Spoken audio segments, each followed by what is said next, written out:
ഓം അമൃതേശ്വര്യേ നമ.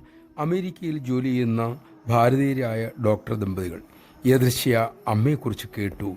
ഇരുവരും San Roman ആശ്രമത്തിലെത്തി. അമ്മ ദേവീഭാവത്തിൽ ദർശനം കൊടുക്കുന്നു. ഒന്നും അറിയാതെ എന്തു ചെയ്യേണ്ടു എന്ന് ചിന്തിച്ചു നിൽക്കുമ്പോൾ അവരുടെ സമീപം ഒരു ബ്രഹ്മചാരി വന്ന് ദർശന ടോക്കൺ നൽകി. അങ്ങനെ അവർ അമ്മയുടെ തിരുസന്നിധിയിലെത്തി. അവരെ കണ്ടതും ചിരവരിതരെപ്പോലെ അമ്മ ചിരിച്ചു. പിന്നീട് ലേഡി ഡോക്ടറോട് തെലുങ്കിൽ പറഞ്ഞു, മോൾ പരിഭ്രമിക്കരുത് കേട്ടോ. ദർശനം കഴിഞ്ഞ് ആനന്ദത്തോടെ അവർ മടങ്ങി. ഒരാഴ്ച കഴിഞ്ഞു. താൻ ഗർഭിണിയാണെന്ന് അവർക്ക് മനസ്സിലായി. ഇതിനു മുമ്പ് പലവട്ടം അവർ ഗർഭിണിയായിട്ടുണ്ട്. അപ്പോഴൊക്കെ അബോർഷനും നടന്നിട്ടുണ്ട്. ദർശനവേളയിൽ ഇരുവർക്കും അമ്മ മന്ത്രം നൽകിയിരുന്നു.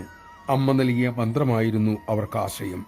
പരിഭ്രമിക്കരുത് എന്ന വാക്ക് ഗർഭിണിയുടെ ഉള്ളിൽ കൽപ്പന പോലെയായി.